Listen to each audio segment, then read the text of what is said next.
Cristo. Quais são as bênçãos que eu e você recebemos por ser da igreja de Cristo?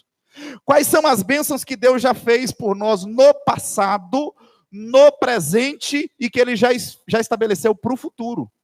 Porque as bênçãos de Deus para aqueles que são membros do corpo de Cristo não se resume só a bênçãos materiais. São, sobretudo, bênçãos espirituais. E as bênçãos espirituais, elas já estão derramadas por meio de Jesus Cristo na nossa vida. E muitas vezes eu e você desconhecemos. E as bênçãos espirituais, elas desencadeiam as outras bênçãos materiais. Então a gente vai observar esse texto. Capítulo 1, nós iremos ler do versículo 1 ao... fazer a exposição do capítulo 1, versículo 1 a 14, mas a gente vai lendo de maneira bem agrupada para que todo mundo entenda a passagem. Vamos ler do versículo 1 em diante. Está escrito: Paulo, apóstolo de Jesus Cristo, por vontade de Deus, aos santos que vivem em Éfeso e fiéis em Cristo Jesus. Graça a vós, outros, e paz, da parte de Deus, nosso Pai, e do Senhor Jesus Cristo. Ou seja, vamos orar ao Senhor. Deus, fala conosco, Pai. Fala conosco através da sua palavra. Que nós sejamos tocados pela tua palavra, que essa palavra alimente nossa alma, nosso espírito, nosso coração, e que nós saiamos daqui abençoados por ti, em nome de Jesus. Amém, queridos?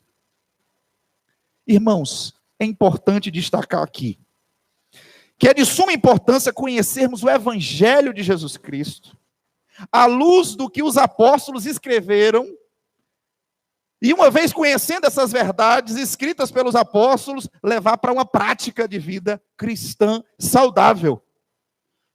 Mas me permita falar algumas coisas importantes para a gente. A Bíblia, queridos, a palavra de Deus, e principalmente esse livro aqui que nós lemos, Carta aos Efésios. É importante a gente descobrir alguns detalhes dessa carta. Essa carta foi escrita pelo apóstolo Paulo, quando estava preso em Roma, detido por acusações dos romanos, e ele estava preso, e ele escreveu para a igreja de Éfeso, para orientá-los a respeito de algumas coisas importantes do cristianismo. E alguns vão dizer que a carta aos Efésios é a carta mais importante, ou uma das mais teológicas, que Paulo trata da parte eclesiológica e da parte cristológica de Jesus Cristo. A carta aos Romanos e a carta aos Efésios são as mais importantes. Essa carta, irmãos, ela é como uma moeda. Ela é como uma moeda que tem dois lados. Do capítulo 1 ao 3, ele fala de doutrina, fala de ensinamento, fala de teologia. Do capítulo 4 ao 6, ela fala de prática. Então, do capítulo 4 ao 6 é prática, ou seja, tudo aquilo que é aprendido no capítulo 1, 2 e 3 de conhecimento é praticado no 4, 5 e 6. E a gente vai ver vários assuntos ele abordando. Ele fala sobre a eleição, ele fala sobre a depravação total, ele fala sobre casamento, sobre família, ele fala sobre a guerra espiritual do crente no capítulo 6, ele fala sobre vários assuntos nesse livro maravilhoso, nessa carta esplêndida. E o principal objetivo da carta aos Efésios é mostrar que a igreja é a gloriosa noiva de Jesus Cristo. Que a igreja é a gloriosa noiva de Jesus. E é bem verdade a gente fazer um ponto aqui, querido, que nós vivemos um tempo onde a igreja, no sentido geral, tem sido muito criticada, tem sido até muitas vezes rejeitada por alguns movimentos que dizem que não mais é importante estar na igreja. Esses movimentos são os movimentos desigrejados, ou seja, eles amam Jesus, mas não gostam da igreja. Eles amam a cabeça, que é Jesus, mas odeiam o corpo, que é a igreja. Eles amam o noivo, mas odeio a noiva. Então a gente vai observar que a carta aos Efésios é importante para esse tipo de cristão, que não entendeu ainda a importância das bênçãos de Deus, que são derramadas por meio da igreja, e Jesus morreu pela igreja. Jesus morreu pela igreja dele, que ele tem como objetivo de levar para o céu, e você faz parte dessa igreja, amém, irmão? Você faz parte dessa igreja de Cristo, que um dia vai para o céu. Então é importante destacar isso. Quando Paulo estava na cidade de Roma, escrevendo aos Efésios, ele tinha como propósito ensinar os cristãos a viver a vida cristã, a viver o evangelho de Jesus Cristo. Mas deixa eu te explicar algumas coisas aqui. Quando Paulo ele fundou a igreja de Éfeso, está escrito em Atos 19, A Bíblia fala que Paulo, na terceira viagem missionária, vai para lá, passa 3 anos naquela cidade, prega para muitas pessoas, durante quase 3 anos, muitas pessoas da Ásia conseguiram compreender o Evangelho. A cidade de Éfeso é a capital da Ásia Menor, era uma cidade muito importante e estratégica para Paulo pregar o Evangelho, e o Evangelho ser espalhado por toda a Ásia Menor. Tanto que quando João, na ilha de Patmos, escreve aos Efésios, ele escreve primeiro para a igreja de Éfeso, depois as outras, Tiatira, Esmirna, porque depois do ano 70, depois de Tito, quando Tito foi até a cidade de Jerusalém, destruiu aquela cidade, a cidade de Éfeso se tornou a capital missionária. Todos os cristãos de Jerusalém fugiram, foram para a Ásia, e lá em Éfeso era a capital. É tanto que o apóstolo João, o último apóstolo a morrer de morte natural, ficou lá, morreu lá, de velhice. Você vai ver que a própria Maria, mãe de Jesus, também, os últimos dias dela foi lá, e a igreja de Éfeso foi muito importante, passou por ela muitos líderes importantes, tal como a gente vai ver Priscila e Áquila, Timóteo, o próprio Paulo. Depois de João, o apóstolo a morrer de morte natural, veio Policarpo. Enfim, vários homens de Deus passaram por essa igreja. Essa igreja é uma igreja abençoada por Deus. Mas a gente vai observar que Paulo escreve com alguns objetivos, com algumas finalidades, com alguns objetivos. Dentro dessa questão, queridos, 65 versículos dessa carta é de doutrina, e 56 é de prática. Isso quer dizer, queridos, que nós, como cristãos, nunca conseguiremos ser cristãos sérios, saudáveis, se nós não conhecermos a palavra. É importante o crente conhecer para praticar. Sem conhecer, você não consegue praticar o Evangelho. E hoje em dia se tem vários rumores do que é o Evangelho, as pessoas têm falado de várias maneiras, mas nós precisamos ir à fonte. A fonte do que é o Evangelho. Onde é que está a fonte? Na palavra de Deus. Você consegue saber o que Jesus quer de sua vida através do Evangelho de Jesus Cristo, aqui. Então a gente vai observar direto da fonte. Então, abra a sua Bíblia e continue com ela aberta, se assim tiver, em Efésios capítulo 1, versículo 1 e 2, vai falar aqui sobre as credenciais de Paulo. A primeira coisa que ele mostra aqui, queridos, é a credencial de Paulo.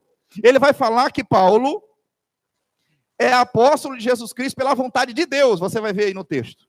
Paulo, apóstolo de Jesus Cristo pela vontade de Deus. Por quê? Porque Paulo, ele não foi reconhecido como apóstolo pelos outros apóstolos, porque ele não tinha o requisito que tinha. Qual era o requisito? Capítulo 1 de Atos mostra que para ser apóstolo, quando eles foram escolher outro para substituir o texto, que tinha que ter 2 requisitos. Primeiro, ter visto Jesus ser batizado por João Batista e ter participado da ascensão de Jesus. Só 2 cumpriam esse requisito: Matias e José, chamado Justo. Matias foi escolhido para entrar no lugar de Judas. Ou seja, Paulo diz aqui: eu sou apóstolo pela vontade de Deus, não pelo reconhecimento apostólico. Com isso eu quero dizer o seguinte, irmãos: é um sacrilégio, é um absurdo alguém hoje dizer que é apóstolo.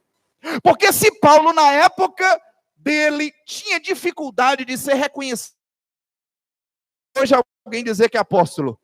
Então você vai ver isso, que é algo absurdo que está acontecendo hoje. E segunda coisa que a gente vai observar: Paulo escreve aos santos de Éfeso, os irmãos de Éfeso, os irmãos daquela cidade, os santos daquela cidade e para toda aquela região. Mas é interessante que talvez eu e você usamos essa expressão e não sabemos. Ele diz no versículo 2 aqui: graça a vós outros e paz. Você sabe qual é o objetivo dessa saudação, graça e paz? O objetivo dessa saudação é a definição conclusiva do Evangelho de Cristo. Graça é a origem da salvação. Foi pela graça que Jesus te salvou, me salvou. Foi pela graça, não foi por méritos humanos. Graça quer dizer que a salvação foi de graça. Paz é a consequência da salvação. Quando você é salvo pela graça de Deus, você tem a consequência da salvação, que é a paz com Deus, de se relacionar com Deus, de ter intimidade com Deus, e também a paz de Deus, que você também vai ter, que é um estado de espírito que só quem tem é aqueles que são salvos. A Bíblia diz: no mundo vocês não vão ter a paz. Vocês não vão ter a paz, porque a paz que eu vos dou, o mundo não pode dar, que é a paz daqueles que são salvos pela graça de Deus. Aleluia. Você foi salvo pela graça, amém, irmão? A gente vai ver isso aqui, que esses 2 primeiros versículos mostram essa questão de Paulo mostrando quem é que está escrevendo, a autoridade de quem está escrevendo, o requisito de quem está escrevendo, que é o apóstolo Paulo. E ele vai falar que ele escreve à igreja de Éfeso e que ele escreve aos santos daquela cidade e a graça e a paz do Senhor Jesus. Mas eu quero falar com os irmãos também outra coisa interessante. Os cristãos precisam viver a vida com louvor e gratidão pelas bênçãos recebidas de Jesus Cristo. A pergunta é, será que nós estamos vivendo com gratidão pelas bênçãos que temos recebido por Jesus Cristo? Mas como é que a gente vai louvar e exaltar se a gente talvez não sabe quais foram essas bênçãos que Deus nos deu, que Deus nos concedeu? Porque hoje o que a gente tem de sinônimo de bênção de Deus é algo material, é algo palpável, é algo que a gente vê, mas na verdade já fez coisas extraordinárias por mim e por você, querido, que nós temos que louvar a Ele, exaltar a Ele, engrandecer a Ele. E eu quero que você volte seus olhos para 3 expressões que tem nesse livro maravilhoso. O versículo 6 mostra para o louvor da sua glória. Olha para você ver, para louvor da sua glória. Depois no versículo de número 12 mostra a mesma coisa, a fim de sermos para o quê? Para o louvor da sua glória. No versículo 14 mostra no finalzinho também o qual é o penhor da nossa herança até ao resgate da sua propriedade em louvor da sua glória. Por que está aí 3 vezes dessa forma? Sabe por quê? Porque do versículo 3 ao versículo 14 é um salmo paulino. É um salmo de Paulo, é um cântico de Paulo pelas bênçãos recebidas por Jesus Cristo. Paulo já começa essa epístola louvando a Deus, engrandecendo a Deus, e ele coloca essas 3 estrofes para nós louvarmos a Ele pelos motivos que ele vai mostrar aqui. Primeiro motivo, ele vai colocar que o primeiro motivo é para louvor da glória dele, daquilo que aconteceu no passado. Segundo motivo, para o louvor da sua glória, é pelo que ele está fazendo por nós no presente. E o terceiro louvor é pelo que ele já fez por nós no futuro. 3 louvores à sua glória. O que Deus fez com a sua vida no passado, o que Deus fez no presente e o que Deus já fez para o futuro, querido. Sua vida está nas mãos de Deus. Sua vida está no controle de Deus. Deus é soberano. E Paulo quer que a gente viva a vida nesse pensamento de tudo ser para a glória dele. E aí eu quero fazer referência a algumas coisas importantes, queridos, que está nesse texto. É importante a gente observar isso. Esses 3 motivos de louvar a Deus, de exaltar o Senhor. E eu espero que você, mais ainda, seja uma pessoa grata pelas bênçãos de Deus. Para o louvor da sua glória. Quais são os motivos que nós precisamos louvar a Deus? Vamos observar nesse texto aqui, que é algo importante que a gente vai observar. Primeiro motivo de louvar a Deus, de exaltar ao Senhor, a gente vai observar do versículo 3 ao 6. Ao 6, olha o que está escrito aí, eu vou ler para a gente entender melhor. Bendito Deus e Pai de nosso Senhor Jesus Cristo, que nos tem abençoado com toda sorte de bênção que espiritual nas religiões celestiais. Assim como nos escolheu antes da fundação do mundo, para sermos santos e irrepreensíveis perante Ele em amor. Nos predestinou para Ele para a adoção de filhos por meio de Jesus Cristo, segundo o beneplácito da sua vontade, para o louvor da sua graça, que Ele nos concedeu gratuitamente no amado. Essa primeira estrofe aqui é o primeiro motivo de nós louvarmos a Deus, que se refere a Deus, ao que Deus fez, porque isso aqui também, cada um desses louvores, o que Deus fez no passado, o que Jesus fez no presente e o que o Espírito Santo vai fazer no futuro. Aleluia. Quem está entendendo amém? Diga amém, irmão. Então você vai observar o que Deus fez por nós no passado. A Bíblia vai dizer aqui no texto, querido, se você observar bem, vai dizer que Ele nos escolheu. O texto mostra aqui, no versículo de número 3, que Ele nos escolheu, no versículo 4, né? Assim como nos escolheu, Ele nos escolheu. Então, o primeiro motivo de nós louvarmos a Deus é porque Deus te escolheu. E algumas pessoas falam assim, Deus te escolheu no ventre da mãe. Quem já ouviu essa expressão aqui, irmão? Deus te escolheu no ventre da mãe, e Ele falou sim para algumas pessoas, tais como Isaías. Ele falou para o profeta Jeremias, eu te chamei para o profeta antes que tu nasceste, ou seja, no ventre da mãe. Falou para o próprio Paulo, que Paulo reconhecia que ele era escolhido dentro do ventre da mãe. Mas eu tenho algo mais profundo para te dizer. Jesus te escolheu antes do mundo ser formado. Antes de Deus ter criado os céus, a terra, os anjos, os principados e potestades, o planeta Terra, todas as coisas, Ele te escolheu. O texto explica aqui, olha, assim como nos escolheu em que tempo, pastor? Qual foi o tempo que Deus me escolheu? Aqui no texto vai dizer, antes da fundação do mundo. Então você está aqui hoje na igreja, você não caiu de paraquedas aqui nessa igreja. Deus havia escolhido você. Antes da fundação do mundo, alguém fala, mas pastor, eu que decidi por Jesus. Sim, você decidiu. Deus já estava de olho em você antes da fundação do mundo, e Ele havia bolado um plano e estratégia para te convencer que o Evangelho de Jesus Cristo era aquilo que você precisava. Aleluia. Às vezes, irmãos, a gente fica se debatendo com isso. A Bíblia coloca essa questão de escolha de Deus, não é eleito, não é candidato, não é que Deus te elegeu mesmo. Isso é um paradoxo até hoje na teologia, e eu não quero entrar nessa questão de discussão, mas a gente precisa entender o seguinte: você é escolhido por Deus, e é isso que tem que te bastar. Não quer entender o porquê do porquê, você precisa não somente aceitar que Deus, a sua palavra, menciona que Ele escolheu antes da fundação do mundo. Isto é, ele já sabia que Adão ia pecar, ele já sabia de tudo que ia acontecer, ele já sabia de tudo que ia acontecer na sua vida, na sua história, e ele já tinha bolado um plano estratégico para salvar a mim e a você. Aleluia. Eu creio nessa palavra, porque é bíblica, está aí escrito, antes da fundação do mundo. E ele escolheu para quê? Nós falamos do tempo antes da fundação do mundo, ele escolheu quando? Ele escolheu para quê? Qual o propósito de Deus ter nos escolhido? Aqui o texto também mostra, para sermos santos e irrepreensíveis. Por isso, irmão, descarta qualquer ideia de dizer, se eu fui escolhido, eu vou viver do jeito que eu quiser. Não é bíblico isso. O santo, o escolhido, a pessoa que foi salva por Jesus Cristo, ele é santo. Ele foi chamado por Deus com um propósito de ser santo e irrepreensível. O que é santo, pastor? É a palavra hagiazo. Hagios, no grego, que quer dizer separado. Ele é separado para um propósito, ele é separado para Deus, ele é distinto do mundo. Você foi separado e santo por Deus, separado por Deus. Aleluia. Santo e irrepreensível. Esse é o propósito de Deus ter te escolhido, querido irmão. Por isso que o crente não pode se envolver com outras coisas, porque o crente é santo, ele é irrepreensível, ele foi preparado por Deus para o louvor da sua glória. Então você é santo e irrepreensível para a glória do Senhor. Esse é o motivo de nós louvarmos a Deus. É o motivo de você todo dia vir à igreja e não só entender que você foi escolhido desde o ventre da sua mãe, mas que você foi escolhido antes da fundação do mundo. Deus já sabia que eu ia nascer e que eu iria ser salvo, porque Ele tinha propósito da minha vida. Deus tinha planos na sua vida. Amém.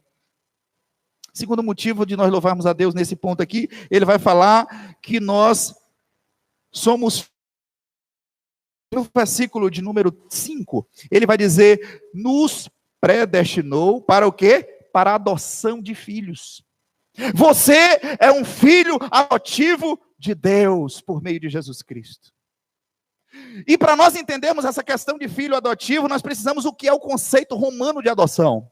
Quando o romano, que era o contexto de Paulo, ele escolhia uma pessoa para ser filho dele, ele mudava o nome, ele passava a herança, ele fazia o que quiser com aquela pessoa, mas aquela pessoa tinha uma nova identidade, tinha uma herança e tinha todos os direitos de um filho original. A mesma coisa de Deus. Se você é como eu creio que você é e eu sou, filho adotivo de Deus, você tem um novo nome escrito no livro da vida, você tem uma nova identidade e você tem uma nova pátria.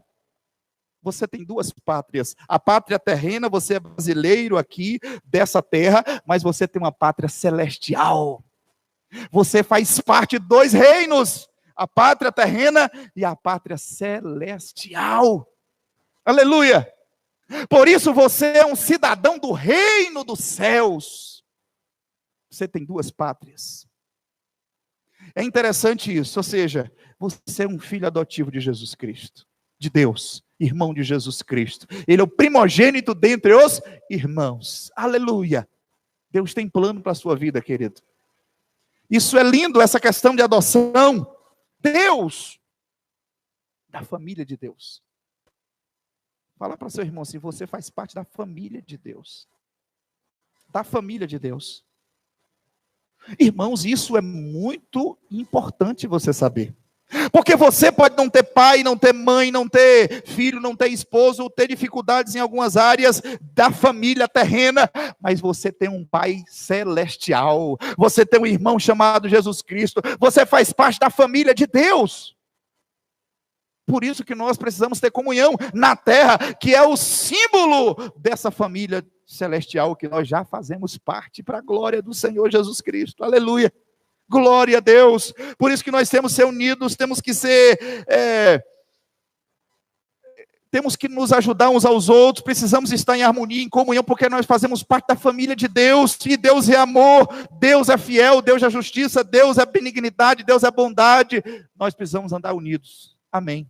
Nós somos da família de Deus. Glória a Deus por isso. Então, tudo isso é motivo de nós louvarmos a Deus. Primeiro, porque Ele nos chamou, nos escolheu. Segundo, porque nós somos filhos de Deus, adotivos. O texto mostra isso, que coisa linda. Por isso nós temos motivos para louvar a Ele, para o louvor da sua graça que Ele nos concedeu gratuitamente no amado, conforme o versículo 6. Gratuitamente. Foi de graça, meu irmão, que você se tornou escolhido. Foi de graça que você se tornou filho. Aleluia.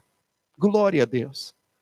Mas aí começa o versículo 7 ao 12. Ele começa falando, eu não vou ler todo o versículo, mas eu vou destacar algumas coisas para você. Ele vai falar aqui no versículo 7 em diante, ele vai dizer assim, ó: no qual temos a redenção pelo seu sangue, remissão do pecado, segundo a riqueza da sua graça.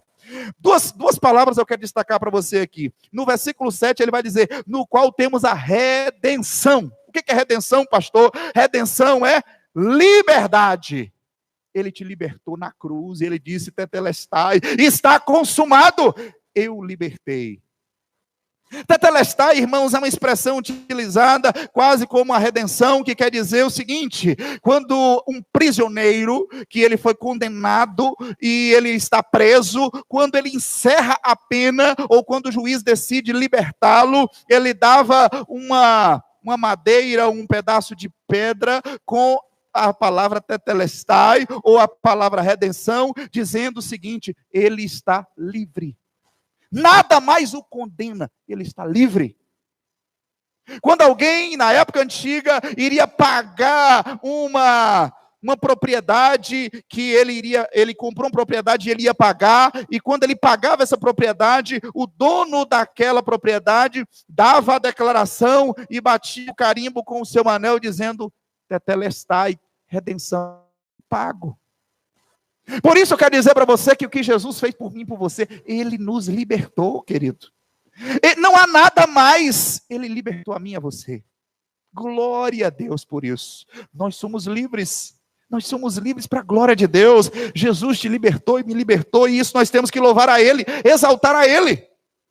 Engrandecer a Deus por essa grande bênção que Ele nos concedeu para a glória do Senhor Jesus Cristo. Mas Ele fala mais. Ele fala, pelo seu sangue, a remissão dos pecados. Redenção é uma coisa e remissão é outra. Remissão e agora já é tirar pecado, tirar a culpa do pecado. Ele já jogou os seus pecados, os meus pecados, no mar do esquecimento. Ele decidiu esquecer. Deus, apesar de ser onisciente, saber de todas as coisas, apesar de Deus ser onipresente, estar em todo lugar, Ele decidiu pegar o meu e o seu pecado e jogar no mar do esquecimento e não se lembrar mais. De tal forma que eu e você, quando nós falharmos e errarmos, nós nunca podemos fazer algo que eu sei que muita gente faz. E dizer: Deus, eu tenho um pecado tanto contra ti esses últimos dias, me perdoe pelos meus pecados. E aí Deus fala assim: eu sei do de agora que você está me pedindo. O de ontem eu não me lembro mais, porque você me pediu perdão ontem. Só que nós muitas vezes nós nos lembramos daquilo que nós fizemos ontem, anteontem, e pedimos perdão, e às vezes ficamos com remorso por aquilo que aconteceu. Mas Deus, Ele decidiu Esquecer de todo o pecado que você fez no passado. Então você que fica se lembrando, que fica se martirizando, que fica com a sua mente sendo acusada por Satanás, em nome de Jesus Cristo, você vai dizer agora: nenhuma condenação estão em Cristo Jesus, que não andam mais segundo a carne, mas segundo o Espírito. E pronto, e acabou, irmãos. Porque você já viu aquela história, né? Sempre tem isso. Isso acontece muito com relacionamento, de alguém, uma esposa ou um esposo fazer alguma coisa errada, e de repente já tem tempo, já não nem mais tem graça, e de repente quando a esposa fica chateada ou o esposo chateado, aí ressuscita os Lázaros, ressuscita os defuntos, ressuscita tudo que tem há muito tempo, e aí joga na cara daquela pessoa, e aquela pessoa fica mal, porque já tem tempo, já foi perdoado. Só que Deus não é assim. Deus não joga na cara. A Bíblia fala que ele remiu os nossos pecados. Aleluia. Remiu os nossos pecados, né? Remissão dos nossos pecados segundo a riqueza da sua graça. Aleluia. Que Deus maravilhoso, irmão. Que Deus maravilhoso, queridos. Que Deus tremendo, queridos, é esse. Aleluia. Nós precisamos crer nessas verdades do Evangelho, que são tão profundas. Mas outra coisa que ele vai dizer também no versículo 9, ele vai dizer: desvendou-nos o mistério da vontade. Por isso nós temos que ser gratos a Deus. Nós temos que ser gratos a Deus nesse segundo ponto aqui, por Ele ter nos libertado pela redenção, por Ele ter nos perdoado pela sua remissão e por Ele ter desvendado a sua vontade para mim e para você.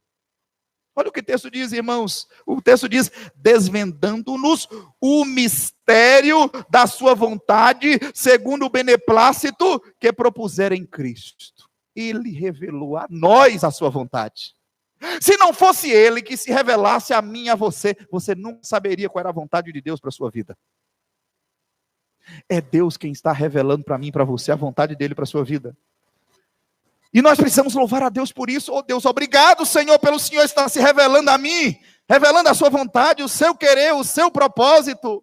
Como o Senhor quer que eu faça as coisas, como o Senhor quer que eu faça, tome essa atitude. Deus revela a sua soberana vontade para a nossa vida. Mas nesse caso aqui, a vontade dele era de conhecer o Evangelho.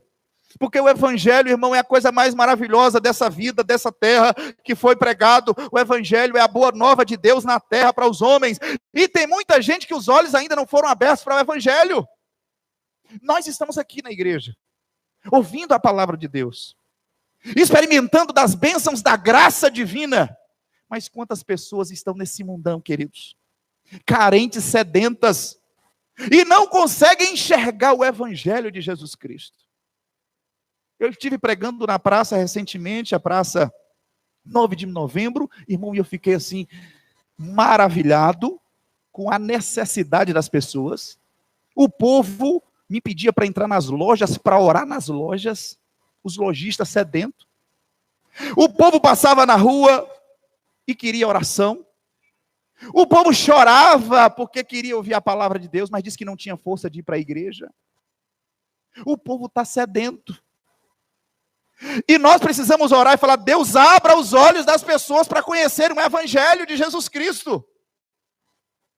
Porque a Bíblia diz, 2 Coríntios capítulo 4, versículo 4, os deuses desse século cegou o entendimento dos incrédulos para que eles não vejam a glória do Evangelho de Jesus Cristo. E nós precisamos ir muitas vezes lá e pregar para esse povo. Falar que Jesus é o Senhor, é o caminho, é a verdade e a vida. Aquilo que eu e você já sabemos de cor e salteado, aquilo que eu e você sabemos e que pode mudar a vida. Nós precisamos falar para as pessoas: olha, abra os teus olhos, Jesus é o Rei dos Reis, é o Senhor dos Senhores, é o Salvador, é a boa nova do Evangelho. Porque, irmãos, o povo está falando mal de igreja, criticando o pastor, mas sabe o que? Isso é obra do diabo. Porque o Evangelho significa boa notícia. O crente, ele tem que ser portador de boa notícia. Portador daquilo que Deus tem para o homem, que é o plano de salvação e de livramento, de misericórdia. Aleluia, é isso que você precisa propagar. Aleluia, aleluia. Graças a Deus que Deus abriu seus olhos, amém, irmão? E aqui ele vai falar justamente sobre outra coisa. Feitos herança de Deus. Você sabia que você é uma herança de Deus? Você é a herança de Deus, conforme o texto que a gente vai ler agora. Versículo 11, olha o que o versículo 11 diz. Nele, ou seja, em Cristo, digo, qual fomos também feitos herança, predestinado segundo o propósito daquele que faz todas as coisas conforme o conselho da sua vontade. Você foi feito herança de Deus. Você é herança de Deus. Você tem noção do que seja isso, querido? Do mundo, ele tem toda a autoridade nos céus e na terra, ele tem todas as coisas, e ele quer que eu e você, ele fez de mim e de você herança dele. Herança é aquilo que é precioso, aquilo que ele ama, aquilo que ele gosta, aquilo que ele cuida, aquilo que é de maior valor para ele. Você é herança de Deus. E isso deve ser um motivo da gente louvar a Deus, irmãos. Porque você é herança, nós somos herança de Deus. Aleluia. Então, se você é herança de Deus, ele cuida de você. Se você é herança de Deus, ele zela por você. Se você é herança de Deus, conforme o texto diz, você é amada, é amado de Deus, porque você é herança do Senhor. Então não deixe nada te abater, nada te desanimar, nada te desamparar, porque você é herança do Senhor. O apóstolo Paulo, quando estava escrevendo aos irmãos de Éfeso, estava justamente mostrando, olha, vocês são herança do Senhor. E vocês têm que se alegrar no Senhor. Ele fala de tudo isso, queridos, e é o motivo de nós louvarmos ao nosso Deus mais uma vez. Então ele falou que no passado, Deus nos escolheu antes da fundação do mundo e nos fez filhos de adoção no passado. Aleluia. Olha o que Deus fez para você no passado. No presente, o que é que Jesus Cristo fez para você? O Deus Filho. Ele remiu você dos seus pecados. Ele libertou você, e ele revelou o evangelho de Jesus Cristo a você, e ele fez de você herança dele, no presente, é a obra de Deus no presente. Então, nesse presente momento, Deus, ele está ainda fazendo assim, Jesus Cristo, Deus Filho, está ainda salvando pessoas, remindo dos pecados, redenção dos pecados, e fazendo as pessoas serem herança dele, aleluia. Mas o que o Espírito Santo faz? As bênçãos de Deus, Espírito Santo, que já estão garantidas para os crentes no futuro. O que Deus tem para nós no futuro, queridos? Não é um melhor carro? Não é isso que eu estou pregando aqui? Não é esse evangelho que foi apresentado pelos apóstolos? O evangelho que foi apresentado pelos apóstolos diz que nós fomos abençoados, conforme o versículo 3, com todas as bênçãos espirituais nas regiões celestiais em Cristo Jesus. Ele já nos abençoou. Não é você vai ser... Você não já viu aquela coisa do crente falar assim, esse crente é abençoado, ou esse crente não é abençoado, ou esse crente vai receber a bênção. Irmão, a Bíblia já diz no versículo 3, que ele já nos abençoou com todas as bênçãos. A bênção hoje não é mais condicional como a lei, no versículo 3. A bênção hoje já foi estabelecida por Jesus Cristo, não pelos meus méritos ou pelos seus méritos, mas pelos méritos de Jesus Cristo. Eu e você somos abençoados.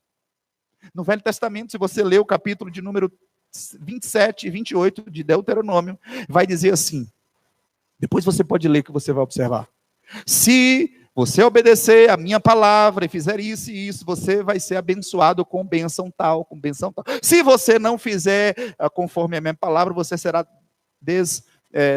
amaldiçoado com bênçãos tal, com essas maldições. Só que Jesus, na graça, é diferente. Você já é abençoado por Jesus Cristo. Não é mais condicional se eu fizer, se eu não fizer. Já foi abençoado. Você já foi abençoado por Jesus Cristo. No passado, sendo escolhido e filho adotivo, no presente, sendo remido, redimido e herança de Deus e revelado o evangelho para você. E agora? E o que é que o Espírito Santo faz para nós agora? Qual é a obra do Espírito Santo para nós? No versículo de número 12, ele conclui dizendo, a fim de sermos para louvor da sua glória, nós que de antemão esperamos em Cristo. Mas ele começa a falar aí a obra do Espírito Santo. Ele vai dizer assim, em quem temos vós, depois que ouviste a palavra da verdade, o evangelho da vossa salvação, tendo nele também crido, fortes selados com o Espírito Santo da promessa. Primeira coisa que o Espírito Santo faz no futuro para nós, da agora para o futuro, ele selou você Ele selou você com o Espírito Santo da promessa. Que promessa é essa, pastor? Promessa da redenção. Porque ele apresenta no passado a criação, ele apresenta no presente a redenção, e ele apresenta no futuro a consumação. Para a consumação acontecer, o Espírito Santo já selou você com o Espírito, Deus já selou você com o Espírito Santo. Você já tem o selo do Espírito Santo. O que é isso, pastor? Irmão, é a garantia. É a garantia de que você é de Deus. A Bíblia diz o quê? Aquele que tem o Espírito de Deus é de Deus. Aquele que não tem o Espírito de Deus não é de Deus. E você tem o Espírito de Deus, então você é de Deus. Então, quando ele fala aqui, querido, sobre essa questão do Espírito Santo da promessa, que promessa é essa? A promessa da vinda de Jesus, a promessa do arrebatamento da igreja, a promessa da consumação dos séculos e dos séculos. Amém. Mas ele apresenta outra coisa, além de ele dizer a respeito do selo, ele vai falar que a garantia da nossa herança. Nós somos a herança de Deus, mas ele está dizendo que nós somos, o Espírito Santo é a garantia da nossa herança. Olha aí no versículo de número 14. O qual é o penhor da nossa herança, até ao resgate da sua propriedade. Olha que coisa linda. Até o resgate da propriedade. Você é propriedade de Deus. Fala aí para esse irmão, para ele se alegrar um pouquinho. Você é propriedade de Deus. Amém, irmão? Você é propriedade de Deus. Isso faz uma diferença gigantesca na nossa vida, irmão. Quando nós entendemos que somos propriedade de Deus. E Ele deu o Espírito Santo como garantia de que você e eu somos propriedade dele. Isso aqui é interessante. Porque, irmãos, quando Jesus bradar lá dos céus e tocar a trombeta, só as propriedades dele vai subir. Aqueles que têm o Espírito Santo. Aqueles que foram selados com o Espírito Santo. O que é essa questão de selo? O penhor. Penhor, você já viu falar a expressão penhorar? Quando você vai comprar alguma coisa que você não tem o dinheiro todo, você faz uma penhora, você deixa alguma coisa como garantia de que você vai voltar para fazer o pagamento. Então, se você vai na padaria e você vai lá e a pessoa não tem, já aconteceu isso comigo, vai à padaria, não tem dinheiro, e aí você, eu não tenho dinheiro agora, esqueci em casa ou esqueci no carro ali. Não, deixa alguma coisa aqui que depois você vai voltar para pagar. Dando um exemplo aqui para os irmãos. Então, o penhor é isso, penhorar é alguma coisa que ele deixou como garantia de que ele vai voltar para nos buscar. Então, o Espírito Santo também na sua vida é uma garantia que o Espírito Santo de Deus mora em mim e você, como prova de que ele vai vir buscar a sua propriedade particular.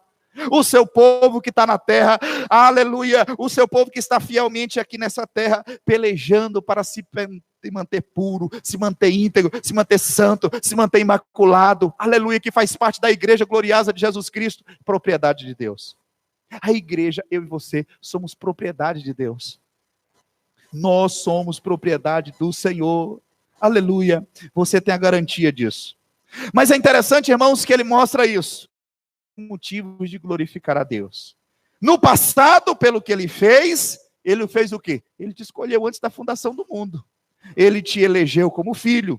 No presente, ele, o filho, morreu por você na cruz, limpou você dos seus pecados, lhe redimiu, lhe libertou e fez de você uma nova criatura em Cristo Jesus, fez de você herança do Senhor. E aí, o que o Espírito Santo faz na minha e na sua vida? Ele nos escolheu, nos selou, aleluia. Eu não sei se você consegue se alegrar com isso, irmão. Eu fico muito alegre. Eu fico alegre por essa verdade. E o texto diz, para o louvor da sua glória 3 vezes. É o Salmo Paulino. Ele está mostrando, irmão, motivo para glorificar a Deus. Não é a presença de coisas ruins e nem a ausência de coisas boas que me fazem louvar a Deus, mas é o entender o que Deus fez por mim, o que Jesus fez por mim e o que o Espírito Santo também fez por mim. É motivo da gente louvar a Deus. E eu já quero chamar o Ministério de Louvor aqui para a gente louvar o Senhor. Paulo apresenta essas verdades, irmãos, e ele fala aqui do versículo 1 ao versículo 14. 12 vezes ele usa a expressão assim, em Cristo, em Cristo. Fostes predestinados em Cristo, fostes abençoados nele, ou em